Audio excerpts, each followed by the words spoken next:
Hi guys, it's Emily with Evolve, and I wanted to take a little bit of time today to shoot a video and talk a little bit about sort of the next phase that I feel like we've been talking about. So 2 weeks ago we talked about fear and overcoming that, kind of identifying what is it that I can do on a daily basis to attack overcoming some of that fear and making some of those shifts and some of those changes in my life that would leave me feeling more fulfilled and just overall warmer. And then last week we talked a little bit about trusting yourself and what does that look like for you. You know, I think we suppress that intuition down so often and end up going on this other road that doesn't really serve us because we don't trust ourselves enough to do the thing. And that's kind of all locked into, you know, fear and trust is sort of go hand in hand.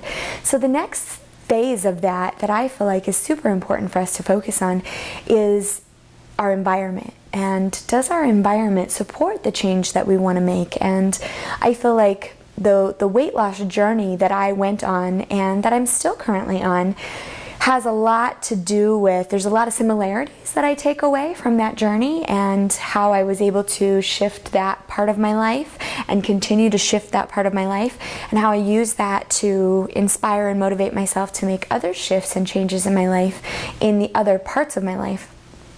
And so, for example, you know, if I'm 300 pounds, I was 300 pounds, for those of you who don't know, at one point in my life, and I don't want to be that anymore, I want to be a different weight that's smaller than that, I have to look at my environment and what are the things that are in it that don't support that. What's in my cupboard? Who are my friends? And what are my family? You know, where is my support system? You know, it's interesting. Everybody's probably seen Biggest Loser, or you've heard of it, you know what it's like. They take them out of their normal environment and they put them into a different environment. And it's very, very challenging for them not to lose weight in an environment like that when they're putting in that kind of work and that kind of effort. But then when they go back into their normal environment and the decision is up to them on a daily basis without that support and sort of back into the environment that got them there in the first place, it becomes even more challenging. And so it really is about environment. It's about mindset in a huge way, but a lot of those folks, their mindset may be less developed when they initially go there. They're on board, they want to lose the weight, but when they go there, it's almost impossible not to lose weight by doing and going through some of the things in their environment. Now on the flip side, if somebody's at home and their environment is the same, it might be more challenging. They have to really put their mindset, change and shift the way that they're thinking about things and the decisions that they're making on a long-term basis to be able to get the same kind of results. And so, you know, I think that's very similar to the changes that we make in relationships, to the changes that we make, you know, with our confidence. Any type of personal growth and development journey that you're on that would require a shift or a change in your behavior is can be, I think it's very similar to being on a weight loss journey. And what does that look like for you? So what does that mean? For me, it's like identifying, you know, what are the things that you're afraid of, and you know, how are they impacting you? How are you not trusting yourself? And then how can you go about shifting your environment to be something more that is supportive of that? So we're not on Biggest Loser campus, and so if weight loss is the thing for you, it's very easy to compare the two because, well, it's not even really comparing the two. They are similar. You know, you may have to shift where you're eating, where you're hanging out, the things that you're doing for a period of time in order to get those results. And then, you know, long term, what does that look like for you? But let's say it's not weight loss. Let's say it is something like being a more positive person. I hear that from my clients a lot. They're like, I've had a negative focus in my life and I really want to shift that to looking more positively. And it's going to be pretty challenging for you to, if you, let's say you read a book or you went to a seminar or you watched a video and you went, oh my gosh, that's the kind of person that I want to be. I want to make that change. And and you go to your friends and your family who are probably fairly negative. If that's your environment that you've been in, they're used to you being that way. They're probably a part of that is contributing to that. And you have this shift, and you have this change, and you have this sort of enlightenment, and they don't get it. And it makes it really challenging for you to continue on that in a long-term process. So I think that there are a couple of things that you can do. For me, it was about, and I've made all of these shifts. I was a very negative person. I was a victim to my life, and I felt like I wasn't in control of what was happening. I let the people that I was around, the day of the week, dictate my attitude in my life, the way that I was behaving, the way that I felt. I was on this crazy emotional roller coaster most of the time, and so I've had to reprogram the program. I think we're constantly inundated with things, whether it's from the news, whether it's from Facebook and social media, the friends we hang out with, the people that we surround ourselves with, and the emotional things that we ingest sometimes are not supportive of where we want to go, where we want to be, in a similar way that if you're overweight, the things that you're putting in your body and the people that you're surrounding yourself with are probably not contributing to this different person that you want to be. So sometimes even just developing one friendship that, maybe this person is a workout aholic, they're a gym rat. Having a friend like that can support you in getting to that place you want to be in can make a shift in you. You can rely on that person for support. Declaring that to the people around you. So finding one positive person. If you're a negative person and you want to change that, find one positive person and see if they're willing to set up a weekly lunch, or maybe it's a text club kind of thing where you guys are responding to each other once or twice a day to try and shift some of that thought process and that belief system that you've had that keep you in that space that doesn't feel good. So finding a person, finding an ally, finding a way to support you is hugely important. I feel like we're connectors.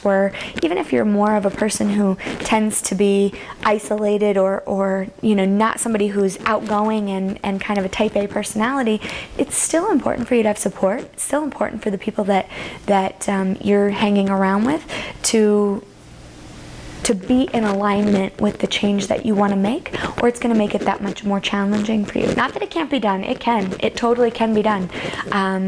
But it's easier, I think, if you have somebody that is backing you.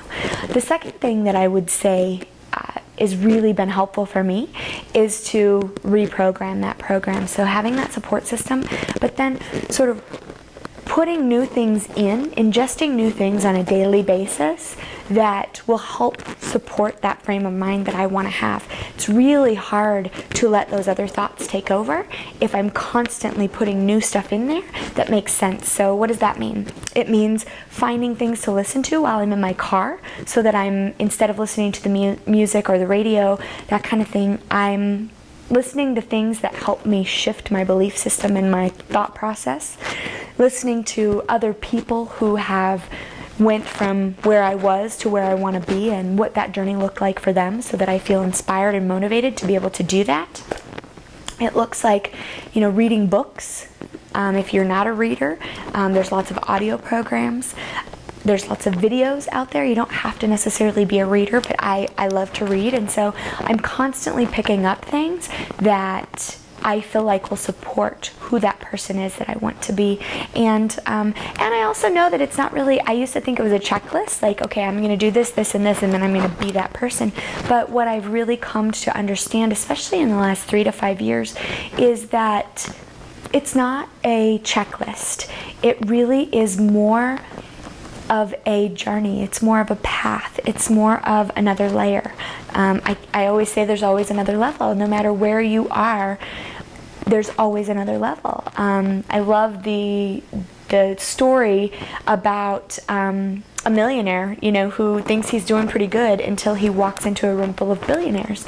And not that it's all about money, but that's just a simple way to illustrate when you're at the top of your food chain, there's always another circle. There's always another place that you can go to sort of push you outside of your comfort zone and outside of your box, but you have to be willing to go out and get it.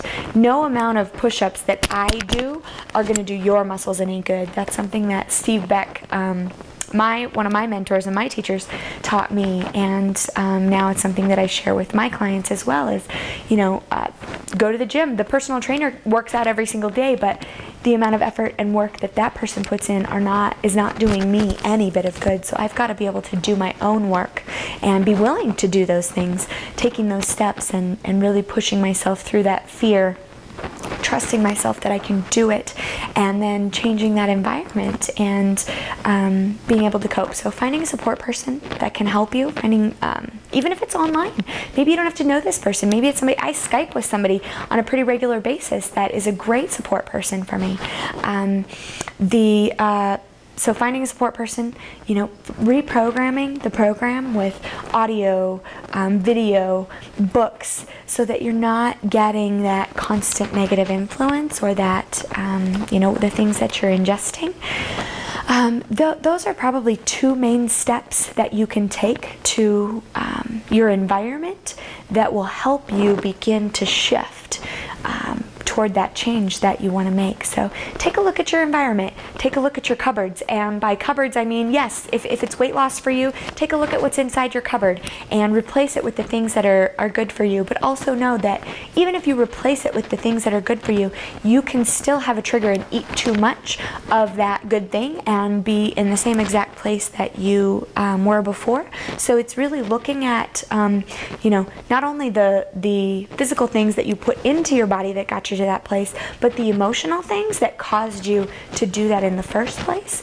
A lot of times the ways that we use food, alcohol, drugs, whatever it might be, to cope with our life have to do with our past and the things that, you know, have burned us and hurt us that we never really dealt with. And so we take those substances and use them as a way to cope with the things that hurt and that we're not dealing with. So little by little, and I believe for me, what has allowed me to get the weight off and keep off what I've lost has been mostly because of the internal work that I have done and building and boosting that confidence. And again, there's always another layer. There's always more work to do because I'm not physically where I feel like is my best fit.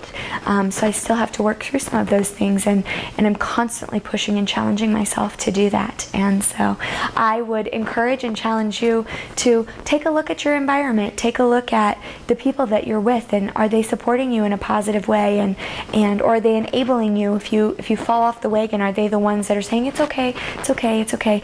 And although you need that person to say it's okay, sometimes you need somebody to say, wait a minute, why are you doing that? Why are you not making yourself important? Why are you not loving yourself enough to make the decisions that support you being that person?